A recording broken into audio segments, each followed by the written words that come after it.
everyone, welcome back or welcome to my channel. My name is Shannon. In today's video we're doing Scholarship Basics 101. This video is going to specifically focus on scholarships that colleges and universities offer their students.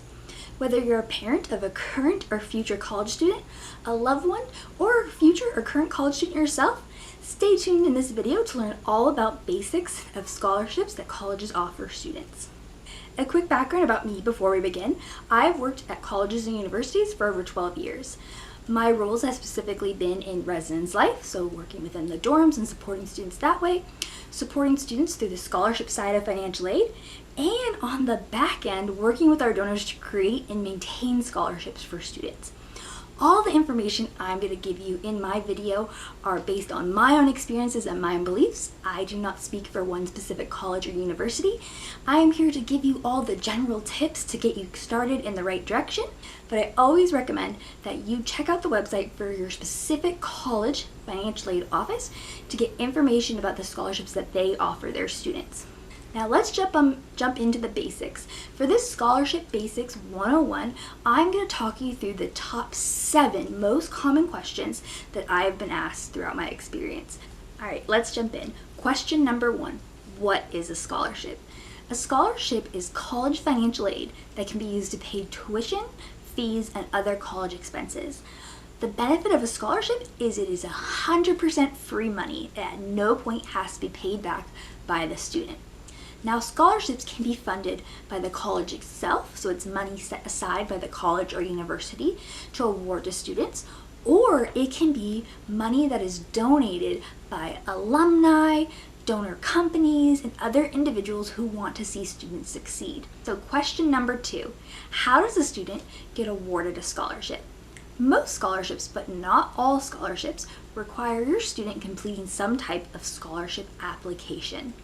Depending on your student's major, they may need to complete additional requirements to be eligible for scholarships for their major. A few examples of these include auditions. So students who are majoring in music or theater may need to complete an audition to be eligible specifically for the scholarships that are for their specific majors. Students that are majoring in art or architecture or some engineering degrees may need to provide a portfolio of their work to maintain eligibility. Students who are majoring in English may have to provide specific essay examples of their work to be eligible. Students that are in different sciences may have to provide additional letters of rec or showcase different projects that they have been a part of. Requirements for scholarships all depend on the college, so the specific major your student has, and the individual scholarships. My recommendation is to always check out the financial aid website and your student's college department website. This is going to provide you all the information that they need to know if there's any extra steps that they need to complete within their application. Now let's talk about timelines real quick. Colleges typically have their scholarship applications open between October to February. Anywhere within that window is a typical timeline. Some colleges have their own timelines outside of that range though. Now, if a student is applying for scholarships, let's say in January 2026, they're typically applying for scholarships that would be awarded for the 26-27 academic year. We apply pretty far in advance. This gives the college time to review every application, match eligible students, and award those students those scholarships to their financial aid package. It takes a lot of the behind the scenes work to get these scholarships awarded to our amazing students. Now, outside of scholarship applications, your student's college may have specific scholarships that do not require any application. A few examples of these include recruitment scholarships. Now, these scholarships are designed specifically to recruit students into a specific college or major. So there may be money set aside to recruit students who are going to be coming in as business students for the next fall, whether they're first-time students or transfer students. There's also potential recruitment money that is designed to be able to bring students from different areas. So if it is a Northern California school, maybe they have set aside recruitment funding to try to bring students up from Southern California to their university. Now, there's also other types of scholarships that may not require an application. This could be money that is set aside specifically for scholarships to retain students. So some colleges have designed scholarships that are automatically awarded to students who meet a certain GPA requirement or certain involvement level. It all depends on the college and what they offer. So in the end, I always recommend that your student applies every single year for their college's scholarship application, but also know there are scholarships they may not have to apply to that they may receive based on eligibility. Question number 3, what are scholarships based off of? There's an unlimited combination of criteria to create scholarships. Let's go through some of the most common criteria. So here's a list of the most common scholarship criteria. This includes your student's major, their GPA, and this does not just mean straight their GPA. Some scholarships have specific GPA requirements, like having a 4.0 GPA. Some have a range, like the scholarship is looking for students that have between a 3.5 GPA and above, while others will have a range that's more middle of the road, like it is designed specifically for students who have a 2.0 to 3.0 GPA. Another criteria can be enrollment status. So this means if they are a first-year student coming to college for the first time, if they're a continuing student who's already been enrolled, or they're an incoming transfer student. Class level can also be a criteria. This includes first-year students, sophomores, juniors, seniors, grad students, and credential students, and doctoral students, depending on the university. Financial need. Financial need is a big one. Financial need is determined by their score, their SAI score, from the FAFSA application that your student fills out. Now, scholarships can have a wide variety of how they determine need based on that SAI score. They may have criteria that is a yes, no. So yes, the student has financial need, or no, they do not need to have financial need based on their FAFSA. They may also have levels of need. So based on the FAFSA, do they have a high need of financial aid? Do they have a medium range of financial need? Or do they have a low range of financial need? Or do they have none? Typically none happens when a student does not complete their FAFSA, so there's no data for the system to import for them. Scholarships can also be based on if your student is a member of an athletic team, whether that is an NCAA team or that is a campus-sanctioned athletics team that is outside of NCAA. Relationships, this is a large category. So depending on the school that your student attends, they may define this differently, but there can be scholarships designed for first-generation students, so they are the first student in the family to go to college. Scholarships that are made for students who are raised in a migrant farm worker family. There are scholarships for students who are raised in foster care. There are scholarships for students who are considered re-entry, which is defined differently per school, but is typically defined as a student who came to college and took at least a 5-year break from school before returning. That is considered a re-entry student. There are scholarships for students who are dependents of veterans, members of a federally recognized tribe, current dependents for a faculty or staff member at the specific college or the college system. So for example, I have previously worked at California state schools, the CSUs. So sometimes that could mean that that student attends a university and they are a child of a faculty or staff member who works at that specific school or one of the 23 campuses within the CSU system. There's scholarships designed for individuals who are single parents or are a parent of a child under the age of 24 or a different age range. There are also scholarships that are designed for children who are the child or grandchild of an alumnus from that campus. There's also participation in special organizations, so this can include MESA, Upward Bound, Talent Source, and all different kinds of organizations that your student may have been involved in while they were in high school or in college.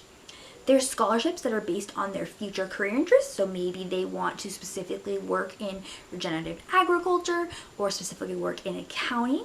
Scholarships can be based on those future career interests that they have. There's scholarships that are based on club participation, so many times alumni will come and create scholarships for students that are in the clubs that they once participated in that are on campus. There's scholarship-specific leadership positions, so if your student is involved in leadership on their campus, whether it's a club or student government, or they are in a leadership position in another role outside of the college, there's potential for scholarships for those. There's scholarships that are based on their involvement in community service. their language skills. So there are scholarships designed specifically for students who speak more than one language and for students that speak specific languages. So there are scholarships that are designed specifically for students who speak Spanish, who speak Japanese. It all just depends on what the college offers. One that I've found pretty popular over the last few years is for students who have graduated from a specific high school, middle school, or elementary school. Alumni from those specific schools are designing scholarships to have students from that high school, from that middle school, from that elementary school go to the specific college or university and support them on their journey. And those are pretty cool, to know that High School X is providing a scholarship from the alumni board to specifically get students to that college.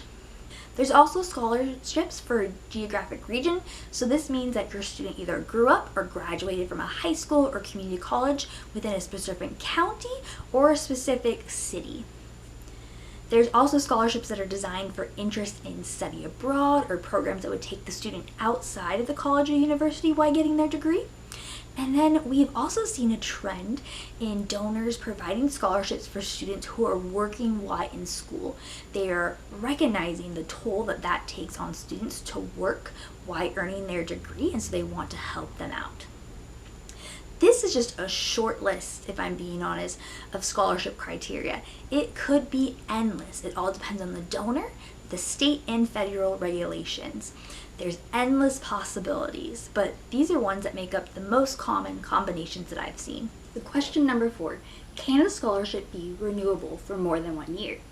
So yes, college scholarships can be renewable for more than 1 year, but it all depends on the scholarship. Every single scholarship has what is called guidelines. Those are the rules for the scholarships. And there's different versions of renewable. So a few versions are guaranteed renewable. What this means is once your student is a recipient of the scholarship and they maintain their eligibility, they will continue to receive the scholarship year after year.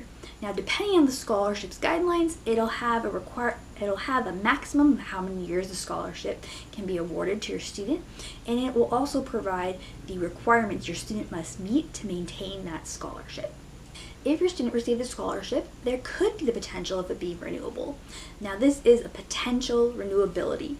This is when your student could receive the scholarship for more than 1 year, but it is not guaranteed. So your student would still reapply for the scholarship and follow all of the requirements and maintain eligibility, but there may be the opportunity that another candidate comes along who is better matched to the scholarship or is rated higher this year within the application who could receive the scholarship over your student. Now, this is always very unfortunate, but many scholarships are not guaranteed to be for multiple years. So there is the potential with some, but it's not always guaranteed. Finally, there are scholarships that are not renewable. These are scholarships that I like to call a one and done. Your student receives them for 1 year only and then is ineligible for receiving them again within their college experience. Now, really, these are designed by donors who want to more so spread the wealth of their scholarship, making sure that every single year they are helping a new student be able to reach their educational dreams. If your student receives a scholarship, I highly recommend for them to reach out to their financial aid office. This is where they're going to be able to ask what are the specific requirements for the scholarship they received, and they can ask, is it a guaranteed renewable? Do they need to do any specific steps to maintain their eligibility?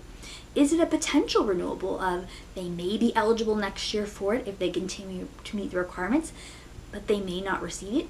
Or is it a one and done scholarship that they are no longer eligible for? It is good to know all the facts about the scholarships your students receive. You never know. Your student may miss out on an opportunity if they don't ask the questions. Question number 5, the big question: how does my student receive the money?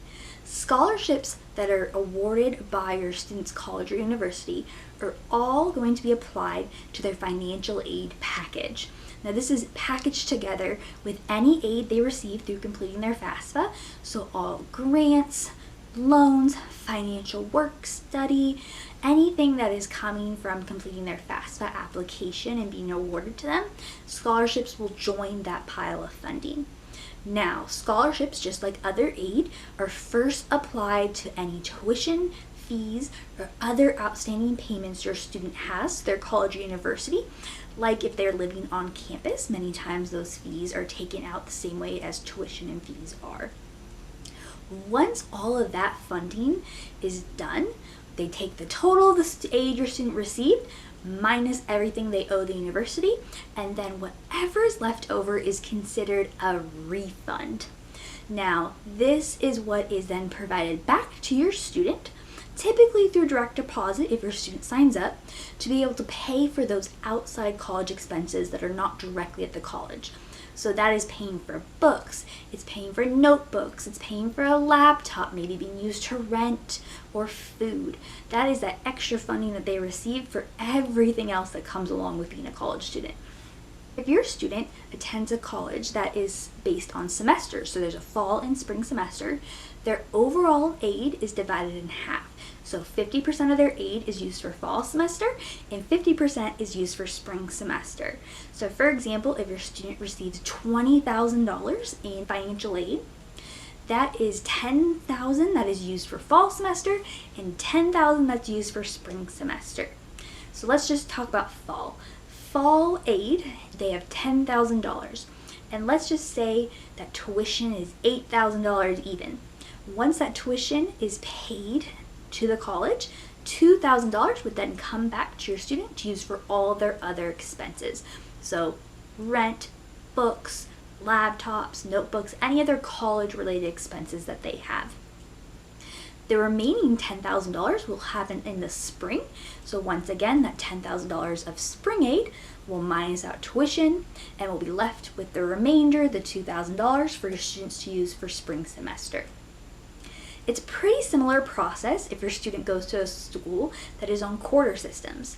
Now it is just their aid divided by 3. So that is fall quarter, winter quarter, and spring quarter.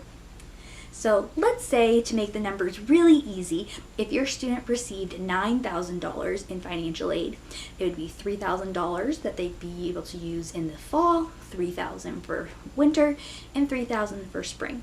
Now that example is not a lot of aid, and so what would happen in this example, assuming tuition is still, let's say, $8,000 a quarter, your student is going to owe $5,000 in tuition and fees to the college that they'll have to pay out of pocket or through a payment plan. Everything is just dependent on your student's individual financial aid package. Whether your student's on a semester system or quarterly system, it is important for them to know the exact cost of tuition and fees.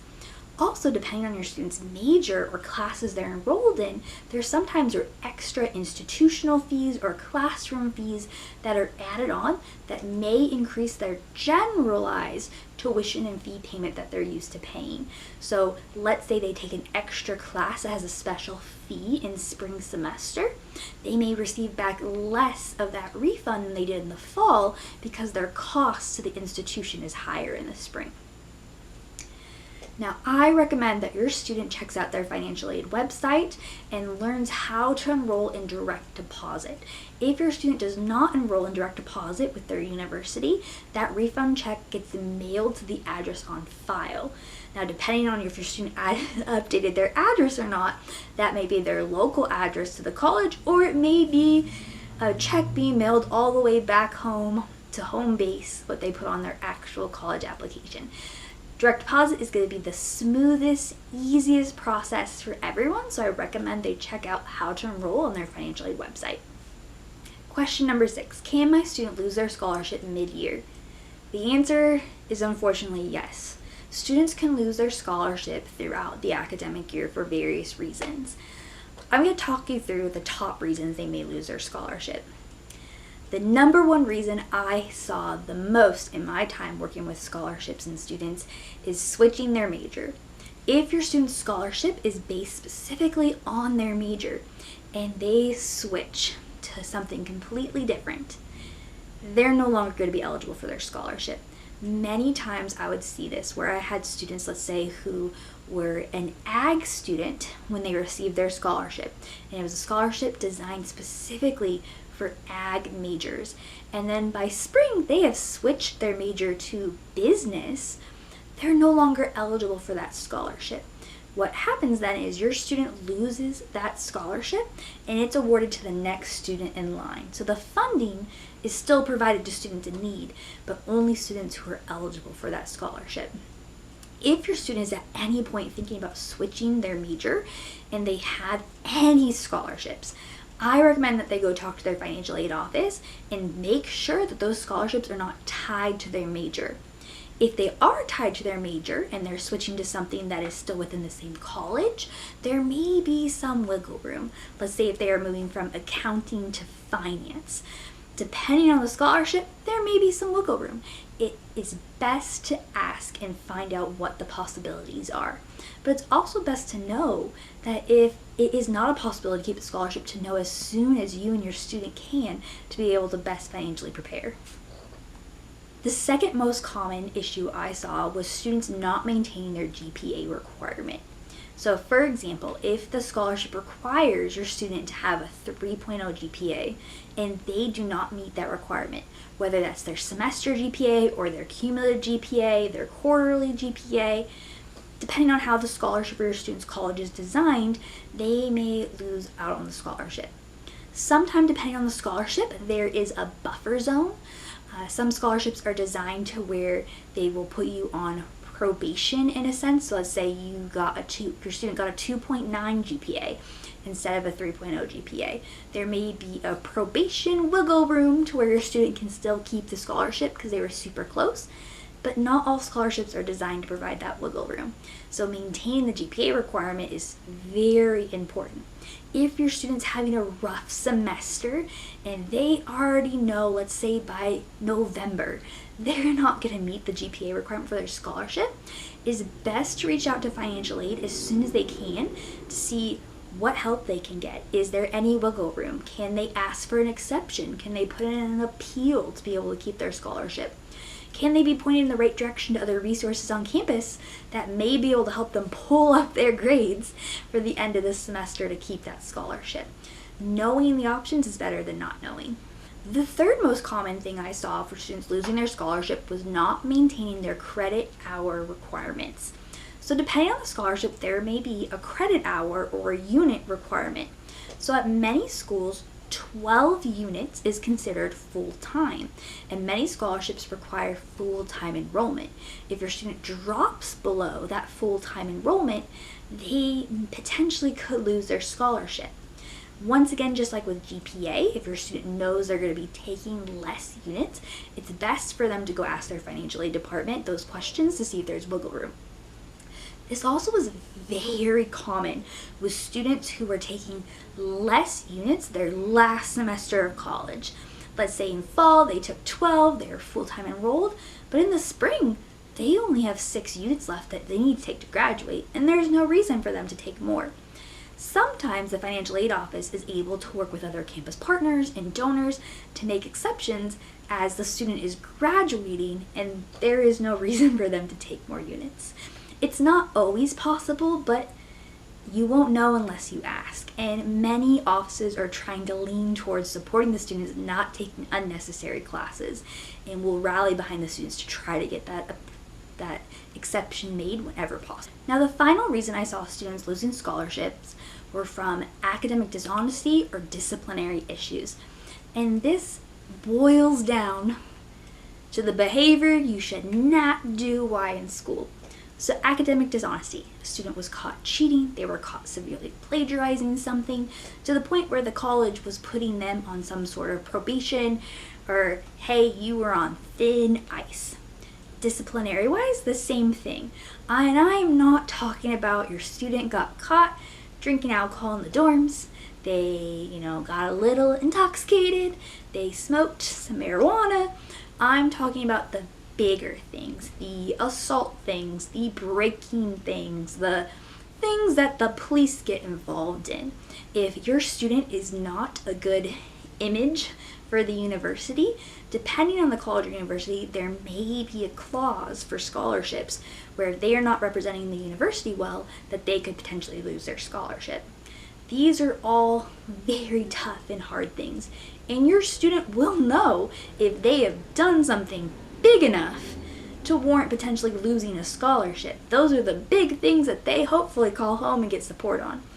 If those things for some reason do happen, they need to reach out to their financial aid office and see if there's any way that any exceptions could be made. Now, these are truthfully, most students aren't doing these things. These aren't common situations, but by asking and working with the offices, maybe there can be exceptions made. With all of these reasons, students may lose scholarships. The big takeaways I want for you to have are, it never hurts to ask for an exception, and communicating early is always best. If at any point your student believes they may no longer be eligible for a scholarship, or a situation arises where they might need an exception, asking early and asking in general are the most important things that need to happen. All right, our final question. Question 7. Does my student need to complete their college or university's scholarship application every year? The big answer is yes! Yes, they need to complete the scholarship application every single year. So why does your student need to apply every year? Every single year, there are new scholarships being created. There is different funding. There's more funding being created by donors and companies supporting the university. The college may have received grants or extra money that can be awarded to students. Every single year, the playing field changes, and your student may be eligible for brand new things that weren't here last year. But also, as we talked about earlier with the qualifications for scholarships, your student is also changing, whether they change their major or now their year in school has changed. A great example of this is many donors lean towards wanting to provide support for students who are very involved and committed to their major. So an example of this is donors have a tendency to write into their scholarship guidelines, those scholarship qualifications and rules, that their students need to be juniors or seniors in a specific major, because to them that shows that the student is really invested in that major or that future career path. So your students' chances of receiving a scholarship actually increase the longer they are in school, as they are becoming that junior, senior, or super senior. That is really showing those donors that they are committed to their major and career path. And so their chances are higher the longer they're in school. From my experience, the majority of college scholarships are designed for one or two things. They are designed to recruit students into a college or major, or they are made to support students who are truly committed to a college, whether that is a specific major within it or a specific career path. So really, your students' chances of applying and receiving a scholarship increase every single year. Don't allow your student to give up. There are many easy ways for them to make the application process simpler for themselves, and in future videos I'm going to go over the basics of college scholarship applications and tips to make that process so much smoother and less intimidating for them. So do not give up. Do not let yourself or them get discouraged, because every year their odds of receiving a scholarship increase. Alrighty y'all, so that was Scholarship Basics 101 with the top 7 questions that I received when I worked within scholarships.